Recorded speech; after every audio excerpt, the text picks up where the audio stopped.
It's true that we've got into quite a pickle where the subject of shamanism is concerned. We've taken it and run with it in modern times quite clearly. Of course, we do it because we want some connection to cultural values, and we all need to belong, and we all want to somehow elevate ourselves above this nonsensical world and find some purpose that connects us to an ancient existence, and more importantly, the natural world. Shamanic interaction means that we're sort of behaving in a shamanic way, but without the modern slant on it. We're taking the problems people have, and we might be doing anything from any alternative practice you do to any creative art that you practice, and we're taking all of that and putting it in perspective with what we can do for people today, rather than what we can do to, well, in a nutshell, make ourselves look better, because that's what a lot of neo-shaman people are actually doing in today's society. Sadly, we no longer see the dividing lines, and more importantly, we no longer see the values associated with a craft that is thousands of years old. The point is, contrary to what we believe, we can't all be shamans in the way there would have been shamans in ancient tribes and in more indigenous societies. But we can still use the shamanic element, that part of it that connects us with the other world, by practicing a shamanic interaction with the world, with people, with just about everything, really. Got to think about this, haven't we? Strictly speaking, there is no way we can really call ourselves shamans if we are not connected to an ancient tribe. A shaman comes out, emerges from an ancient tribe where social difficulties and disturbances are beginning to occur. Omens, changes in the landscape will give signs about this, which a shaman will be able to interpret skillfully. A shaman is necessary for making that connection with the other world. Someone is needed who has the insight and expertise to contact otherworld spirits for help. Should shadow activity become overwhelming, affecting the welfare of tribal members, then otherworld spirits are likely to have the answer. Just imagine for a moment the knowledge, wisdom and experience that is passed down to an authentic shaman. Imagine the ancient spiritual wealth she or he carries. Such a lineage is unbroken. Such a lineage is age-old, and there is absolutely no way we can replicate that in our modern world. Yet it is inevitable that in our culturally starved and wannabe age that we will desire all of this. All of us dream of becoming bigger and better than what we actually are. Be it a celebrity or someone in the limelight, it's the age we are living in now that is the problem. Many of us desire to become a star of some kind, to be in a prominent position where we are recognized for something that we can do, that we consider to be special. And that's because we feel we are not special a feeling that usually emanates from a traumatized family background. The idea of shamanism, it really catches fire in our modern society, and it's sort of, in a sense, up for grabs because anyone can train in what we call traditional shamanism, except it not always is. We can train in that and call ourselves shamans and place ourselves in a position where we feel we're doing exactly the same thing, except we're not. It seems so difficult for us to get our heads around this because we all want to belong, naturally. We all want to feel we're a somebody doing some good in the world for some people. We all want to be healers, but it just doesn't work in that way. Saying you're a shaman, well, it's like moving into a royal household to work and you automatically assume the role of king, or going to work in a hospital and assuming the role of doctor, when you are not qualified to be a doctor, and nor are you qualified to be king. Doesn't this mean that we're still children playing games of pretend? And remember, it's the absence of initiation at puberty that causes this problem, being barred from maturing as we naturally, normally should. It means, sadly, very sadly, we become childish rather than childlike. Now, having said that, the reason why I'm talking about shamanic interaction is the fact that we all have it in us to have that connection between this world and the other world. That's standard. All of us do. It comes into our dreams. It filters through sometimes quite extraordinarily in our daily lives when we find omens, when we find something that is a bit of symbolism that reaches out to us and connects us suddenly to some kind of affinity with the other world or with destiny. It's there, but there's a difference in shamanic interaction and calling ourselves a shaman.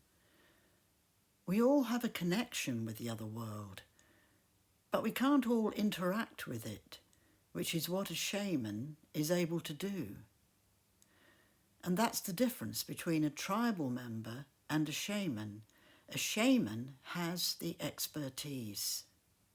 Now, moving on from that, if we're involved in any kind of alternative therapy, one particularly that reaches back and has ancient roots, then we might feel that we wish to use some kind of shamanic element within that, which ultimately means connecting with the other world to help the people we are helping, if you see what I mean. So drawing off those shamanic elements is something that we can do. And you're probably thinking, so which elements are they?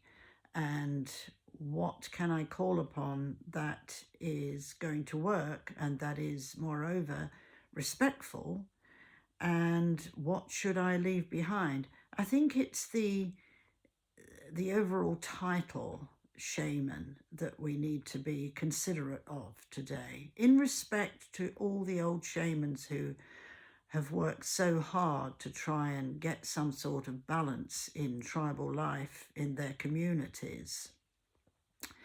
So we can call upon the idea of particularly shamanic counseling, which means we will bring elements of the other world, elements of all that we can find in daily life that are quite folkloric, such as finding omens, such as seeing the symbolism that goes on in your life. we can draw upon all of those, and we can counsel people so that they may make a connection between this world and the other world in their own way, and maybe find some sense in what is going on for them, some direction, and of course some healing. So this is why I'm structuring a new course that deals with this element, shamanic counseling. What does it involve? What can we do to bring elements of shamanism into what we do without sort of trampling down all that was created in the past? In this way, we're going to respect it more. This is what I do. I'm the last person to call myself a shaman. I've had countless discussions with different people and saying, why do you not want to call yourself a shaman? Medicine person, maybe that's more acceptable. But I think a kind of a shamanic counselor would carry far more weight in terms of being respectful and in terms of being actually quite helpful in what we can do. So this course I am structuring will help people to draw from the elements that can help others, and that can be quite strong, encouraging, quite insightful, quite workable in forging the links between this world and the other world, without drawing upon any elements that have been created in modern core shamanism and modern neo-shamanism in general. We can still use rhythm. We can still use a kind of meditation. We can still use a journeying technique. But what we need to do in an overall way is to reach out to the person and understand what's going on for them, rather than trying to show some kind of techniques that are going to carry the wow factor for ourselves if we are practicing as so-called shamans. Shamanic interaction is something that I think we actually all need to do. We all need to call upon something that's going to link us with this world and the other world, because it's sort of, well, the other world is kind of receding. It's moving away from us, like they say the stars are doing. We're losing everything that's worthy that we used to have in the old world at a fast rate. And it's still there, embedded within us, the idea of shamanic interaction. It's still there. And it's this that we need to draw off respectfully, naturally, and to bring it into anything we're doing, so that we can introduce ideas that are ancient, introduce ideas that we can still have in our lives that are workable, that worked for our ancestors, and that can work for us now, all of us now, today. It's interesting to think that a shaman could have looked like this, or like this, when in actual fact, there could have been a time in the deeper prehistoric past when a shaman or medicine person might look like this. No elaborate decorations, just simple and unobtrusive. A background person simply doing their job, with a natural heritage being a key factor. Animism is so misunderstood these days, and that's part of shamanism. I've read some quite strange accounts, and I can't understand where they get their ideas from, and nor can Larry. What you've got to think of is the way animals think, the way animals behave, what animals do, if you want to really understand what animism is about. That's a strong feature of shamanic interaction, an awareness of animism. and an awareness of the things we can't see, the things we can't reach out and touch. Spirits are a big part of animism. The spirits we collect around us might be animal spirits, ancestral spirits. But spirits could also come from trees, the moon, water, all that's in the forest. Not only this, spirits could even come from shapes in the sky. My understanding of prehistoric spirits is that you collect them in dream form. So we need to understand this in context with how people originally were, how they originally thought in much earlier times. And that's why we've got to have our own personal therapeutic journey towards a much better understanding of this whole subject. We've got lots to learn about the shamanic road, lots. We've only scratched the surface of what we can glean and produce and work on today, bringing today's elements in, bringing the elements of our ancestors and the past in. It's all workable, but we've got to start getting our thinking caps on and thinking what we're doing when we're calling ourselves a shaman. Let's get some perspective on this. Let's finally understand that we can practice shamanic interaction respectfully and in a very productive way.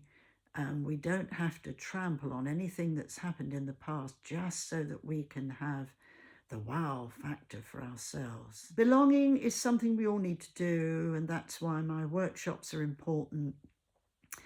If we don't feel we belong, it's pretty awful, really. There's a lot of loneliness, there's a lot of aches and pains emotionally going on in people, and shamanic interaction can help with all of this.